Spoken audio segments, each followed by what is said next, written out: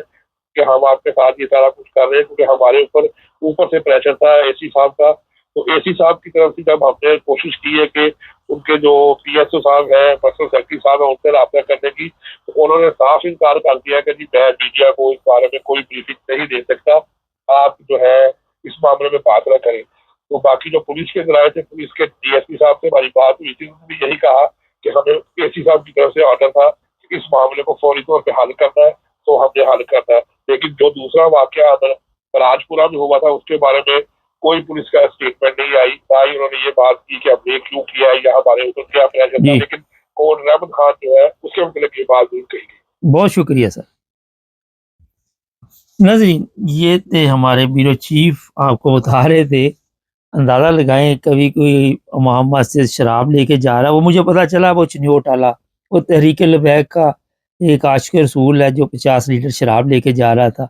اور کبھی کوئی چرس لے کے جا رہا ہے، کوئی بچوں کے ساتھ زنا کر رہا ہے، کوئی بچیوں کے ساتھ زنا کر رہا ہے، کوئی کسی کام میں لگا ہوا ہے،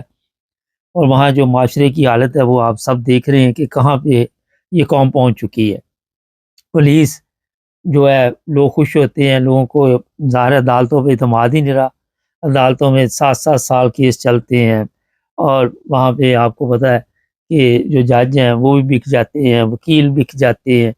ادارے جو ہیں ان پہ اعتماد نہیں لوگ کرتے، اور لوگ کہتے ہیں جی جتنی جلدی ہو سکے سزا ملنی چاہیے، مگر میرا خیال ہے کہ قوانین کو ہاتھ میں نہیں لینا چاہیے۔ مگر ایک اور بھی چیز ہے یہاں پہ، مگر اگر ہی رہ گیا باقی تو، کہ جو لوگ اداروں میں بیٹھے ہوئے ہیں انہیں اپنا فرض ادا کرنا چاہیے، انہیں سوچنا چاہیے کہ یہ جو کچھ ہو رہا ہے، آج آپ دیکھ رہے ہیں کہ قوم کس حالت میں پہنچ چکی ہے، اخلاقی طور پہ، انسانی طور پہ، مذہبی طور پہ، کسی جگہ پہ بھی کوئی معیار نہیں انسانوں کا وہاں، جس کے قابو جو آ جاتا ہے وہ سمجھتا ہے بس صحیح، اور ذہن میں یہ ہوتا ہے کہ میں نے پکڑے نہیں جانا۔ آئے دن اس طرح کے واقعات، آئے دن اس طرح، اور مذہب کو اس طرح کے انہوں نے ڈال بنایا ہوا ہے، اس کے پیچھے چھپ کر یہ سارے کام ہو رہے ہیں۔ اور دوسری طرف آپ دیکھ لیں کہ کبھی کسی مسجد کے منار گرا دیے جاتے ہیں، کبھی کوئی طریقہ کار، پولیس جو ہے، میں آج ہی ایک ساتھ بات کر رہا تھا کہ پولیس کا کام نہیں ہے، تو وہ کہنے لگا علماء کا کام ہے کہ جا کے لوگوں کی مساجد کرائیں، کسی کا بھی یہ کام نہیں۔ تو پاکستانی جس حالت پہ پہنچ چکی ہے قوم، اب اس کا اللہ ہی حافظ ہو۔ آپ کو یاد ہوگا پرویز مشرف نے بھی جاتی دفعہ کہا تھا کہ پاکستان کا اب اللہ ہی حافظ، اور اس کے بعد سے آج تک، حالانکہ میں بھی اس کے حق میں نہیں ہوں، اگر اس نے اس وقت ان لوگوں کو جو بھی مجرم تھے سزا دی ہوتی تو کافی بہتر حالات ہوتے۔ چینل کو سبسکرائب کریں، جڑے رہیں ہمارے ساتھ تاکہ اور بھی پروگرام آپ دیکھتے رہیں۔ سب دیکھنے اور سننے والوں کی خدمت میں محبت بھرا سلام۔ ناظرین، جرمنی اور یورپ کے متعلق اس لیے آپ کو اپڈیٹ دیتے رہتے ہیں، مقصد یہ نہیں ہوتا کہ آپ کو خوفزدہ کرنا یا ڈرانا، مگر جو حالات ہوتے ہیں، جو بھی ہمارے پاس اپڈیٹ ہوتی ہے، اس سے آپ لوگوں کو فائدہ یہ ہو جاتا ہے کہ کوئی نہ کوئی اس سے پہلے کہ دیر ہو جائے آپ کوئی اچھا قدم اٹھا سکے، اور کوئی ایسا راستہ شاید آپ وکیل بدل لے یا کوئی اچھے وکیل کے ذریعے اپنے سسٹم کو چینج کروانے میں کامیاب ہو جائے۔ جرمنی کے حالات اتنے ٹائٹ ہیں، میں خود حیران ہوں کہ جرمن گورنمنٹ جو ہے وہ اس قدر وہاں پہ لوگوں کو پکڑ دکڑ میں مصروف ہے، شاید ان کو اور کوئی کام نہیں ہے۔ تو جی رپورٹ یہ ہے، 2 چیزیں آج کے پروگرام میں بیان کریں گے۔ پہلی یہ ہے کہ 2,20,000 لوگ ایسے ہیں جنہوں نے جرمنی میں اس وقت آپ کہہ سکتے ہیں کہ رہ تو وہ رہے ہیں لیکن عارضی ان کے پاس ڈولڈنگ ہے، اور آپ سب کو پتہ ہے جس کے پاس بھی ڈولڈنگ ہوگی اسے واپس بھجوانے کے لیے گورنمنٹ جو ہے وہ پوری کوشش کرتی ہے۔ اب دوسرے لوگ پوچھتے ہیں ڈولڈنگ کیا ہے، جو جرمنی میں رہتے ہیں ان کو پتہ ہے، اور یہ تعلق صرف جرمنی تک کی ہے۔ اب ایسے جتنے بھی لوگ ہیں ان کی پکڑ دکڑ میں بڑی تیزی آ گئی، اور لوگوں کو اگر یہ سوچ رہے، اس میں انڈین بھی بڑے زیادہ ہے، پاکستانی بھی ہمارے ہیں، اور ممالک کے اور بھی زیادہ ہے، ہمارے اتنے نہیں ہیں جتنے دوسرے ممالک کے۔ اور ان کے لیے جو مسئلہ بنا ہے، ان میں کوئی ایسے بھی ہیں بدقسمت، ان کو میں کہوں گا کہ وہ یہاں پہ اوپن تھارڈ الاؤنس لے سکتے تھے مگر انہوں نے لی نہیں۔ اب کیوں نہیں لی یہ بھی بتا دیتا آپ کو۔ 2-3 چیزیں تھیں جس کی وجہ سے انہوں نے وہاں پہ ایک تو کام نہیں کیا، اور دوسرا زبان نہیں سیکھی۔ جب آپ کام بھی نہ کریں، زبان بھی نہ سیکھیں، اور پھر آپ کی خواہش یہ ہو کہ ہمیں یہاں پہ مکمل طور پر رہنے کی اجازت ہی مل جائے، تو بڑا مشکل ہے۔ اور کئی ایسے بدقسمت ہیں کہ انہیں اوپن تھارڈ الاؤنس ملی ہوئی تھی اور انہوں نے کام نہیں کیا، زبان نہیں سیکھی، یا اگر زبان سیکھی تو کام نہیں کیا، ان کو دوبارہ جناب وہی حساب، وہ سب والی جو لوڈو کے بیک سائڈ پہ گیم ہوتی ہے وہ نیچے آ گئے۔ اور سانپ میں پنجابی میں ہی بتاتا ہوں کیونکہ اکثر پنجابی لوگ بھی ہمارے پروگرام دیکھتے ہیں، مکس چلتا ہے نا۔ خیر، تو یہ ایسا سلسلہ وہاں پہ بنا ہے جرمنی میں کہ آپ اگر سوچ رہے ہو کہ جناب اب ہم کہیں پہ بائیں دائیں آئیں شائیں ہو جائیں تو بڑا مشکل ہے یورپ میں۔ ایسے لوگوں کے لیے ابھی بھی میرا مشورہ ہے، کوشش کریں کہیں پہ کام مل جائے اور کام کریں اور اپنا کسی نہ کسی اسکول میں داخلہ لیں۔ حالانکہ ان کے پاس بہت کم چانس ہے، مگر وہ کہتے ہیں ڈوبتے کو تنکے کا سہارا۔ ہو سکتا ہے کہ کوئی ایسا ان کا کام ہو جس کی وجہ سے وہ آؤسلینڈر بیوٹی جو ہے ان کا مائنڈ چینج ہو جائے، اور وہ ان کو جناب، ان کے پاس یہ اختیار ہے، یہ میں بتا دوں، جو بندے وہاں پہ بیٹھے ہوئے آؤسلینڈر بیوٹی کے، ان کے پاس یہ اختیار ہے کہ وہ ان کو اوپن الاؤنس دے سکے، کیونکہ 5 سال بعد آپ کو پتہ ہی ہے کہ وہاں پہ آپ انٹریکٹ کر سکتے ہو اوپن الاؤنس کا۔ تو جناب یہ جو میں نے آپ کو بات بتائی ہے، اس پر اس وقت جو ہمارے پاس اطلاع ہے کہ کوئی دن ایسا نہیں جب لوگوں کو پکڑا نہ جائے اور پھر ایک جگہ پہ اکٹھا کیا جا رہا ہے، پھر وہاں سے واپس بھیجا جائے گا۔ ایک پروگرام ویسے میں نے کیا تھا، مگر ہوا یہ کہ وہ پروگرام اپلوڈ اکیلا نہیں ہو سکا، دوسرے پروگراموں کے ساتھ ہوا کہ ایک پاکستانی کو 2 سال جیل ہوئی۔ یہ میں ضروری شامل کرنا چاہ رہا تھا آج کے پروگرام میں۔ اب کیوں ہوئی یہ میں بتاتا آپ کو۔ یہ پاکستانی پرتگال سے جرمنی آیا، جرمنی آ کے تو یہ جناب یہاں پہ اس نے سیاسی پناہ کروائی ہوئی تھی، اور پرتگال میں بھی پیپر جمع کروائے ہوئے تھے۔ اس کے ذہن میں تھا کہ جہاں سے بھی لاٹری لگ گئی پکڑ لیں گے۔ اب پرتگال سے اس کو پیپر مل گئے، چلو جی مل گئے، آپ پھر وہاں پہ رہو، آپ کو کس چیز کی بے چینی کہ آپ بھاگ رہے ہو، دوڑ رہے ہو۔ مگر جب وہ کہتے ہیں نا قسمت ساتھ نہ دے، تو پرتگال سے یہ صاحب بائی ایئر جرمنی آئے۔ ذہن میں یہ تھا کہ لوکل فلائٹ ہی گنی جاتی ہے یورپ کی جو بھی ہے، تو وہاں پہ امیگریشن نہیں ہوتی، کسی نے مجھے پوچھنا نہیں، اور میں آرام سے نکل جاؤں گا۔ آپ سب کو پتا ہے کہ جرمنی کے بارڈر بڑے سخت کیے ہوئے ہیں، اور بارڈروں پہ کافی سختی ہے، اور میں ہمیشہ کہتا ہوں کہ اپنے پیپر وغیرہ ساتھ رکھیں۔ آپ کا ریکارڈ تو ان کے پاس ہوتا ہے مگر ٹائم ضائع ہوتا ہے۔ خیر، اب یہ جناب صاحب بہادر وہاں پہ چیک ہو گئے۔ جب چیک ہوئے تو پولیس نے دیکھا، ان کی تلاشی لی، تو ان کو ان کی تلاشی کے دوران ان سے ایک کارڈ برآمد ہوا جو تھا پرتگال کا۔ جب انہوں نے دیکھا کہ یہاں بھی سیاسی پناہ، وہاں پرتگال میں بھی یہ صاحب جو ہے ڈبل کام کھینچ رہے ہیں، پھر انہوں نے چیک کیا یہ بینیفٹ لیتا ہے تو یہاں یہ سوشل لے رہا تھا۔ اور پھر جو ہمارے پاس اطلاع ہے کہ ان کو صاحب کو عدالت میں پیش کیا گیا، اور جج کو جب بتایا گیا کہ جناب یہ سوئچ پروگرام تھا وہاں بھی اور یہاں بھی ڈبل موجیں بہاریں لوٹ رہا تھا، تو جج نے پھر اسے 2 سال کی جیل کی سزا سنائی۔ اور 2 سال بعد نہ پرتگال نہ جرمنی یہ جائیں گے صاحب بہادر، لے آئی پھر کہاں پر قسمت ہمیں کہاں سے، یہ تو وہی جگہ ہے گزرے تھے ہم جہاں سے۔ باقی آپ سمجھ گئے ہوں گے۔ اصل میں یہ بات اس لیے آپ کو بتا رہا تھا کہ جو لوگ جہاں بیٹھے ہوئے ہیں ان کو چاہیے، ایک تو آج کل بھاگ دوڑ میں نہ لگے رہے، کبھی کسی ملک کبھی کسی ملک۔ پورے یورپ کے جو بارڈر ہے وہ کافی سخت کیے ہوئے، اور کہیں نہ کہیں آپ کے لیے مشکل پیدا ہو سکتی ہے۔ اور پھر جس طرح یہ صاحب اگر پرتگال میں بیٹھے رہتے اور وہاں پہ آرام سے، اب مصیبت یہ ہے پرتگال میں کام دھندا نہیں ہوتا، جس کی وجہ سے لوگ جو ہیں وہ مشکل حالات میں گزارا کرتے۔ میری بات ہوئی تھی ایک دن ایک صاحب سے، تو وہ کہنے لگے تھے کہ بڑی مشکل سے وہاں پہ ہمارے اخراجات پورے ہوتے۔ پھر وہ انگلینڈ آ گئے، یہاں پہ ایک دن ٹیکسی چلاتے، ان سے بات چیت ہوئی تو انہوں نے بتایا۔ تو جناب یہ دو چیزیں آپ کے سامنے میں لے کے آیا ہوں، اور تیسری جو ہم نے کل آپ کو بتائی تھی خان صاحب کے ساتھ کہ C D O, S P D, جو بھی پارٹیاں گورنمنٹ میں آ رہی ہیں، سی ایس او، ان کا معاہدہ ہو چکا ہے۔ 3 سال والا نیشنلٹی والا جو قانون پاس ہوا تھا اس کی منجی ٹھوک چکی ہے، اس بار یہ سب ایگری ہو چکی۔ آج پھر میں اس لیے کہ کل کئیوں نے نہیں دیکھا ہوگا، تو میں ہمیشہ کہتا رہا ہوں آپ کو، آپ میرے پروگرام دیکھیں کہ یار جتنی جلدی ہو جا کے اپنی نیشنلٹی لے لے، پیپر کلیئر کرے، کسی نہ کسی طرح اپنے سسٹم کو بہتر کرے، مگر توجہ ہی نہیں دیتے لوگ۔ کوئی کہہ رہا ہے مجھے زبان نہیں آتی، کوئی کہتا ہے مجھے کام نہیں ملتا، کوئی کہتا ہے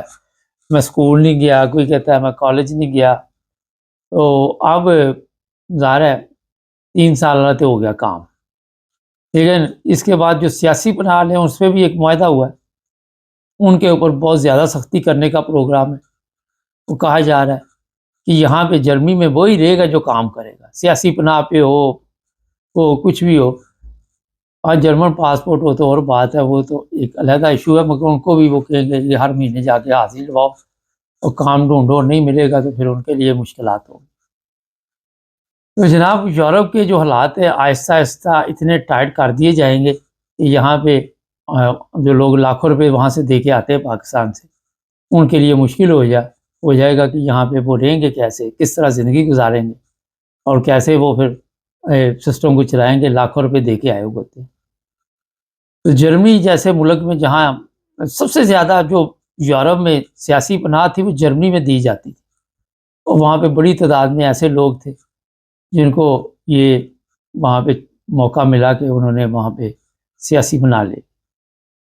تو جناب یہ چند چیزیں تھیں جو آپ کی خدمت میں نے بتائی ہیں، اور یہ میں بتا دیتا ہوں کہ یہاں کی جیلیں والا اتنا بڑا ایشو نہیں ہے، 2 سال، مگر 2 سال کے بعد واپس جانا پڑے گا۔ پاکستان کی طرح جیل نہیں ہے،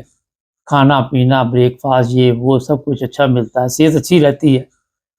تفریح کے لیے بھی کافی ٹائم دیتے، باہر جاؤ، باہر مطلب یہ نہیں کہ باہر جاؤ، وہاں پہ جو بھی ان کا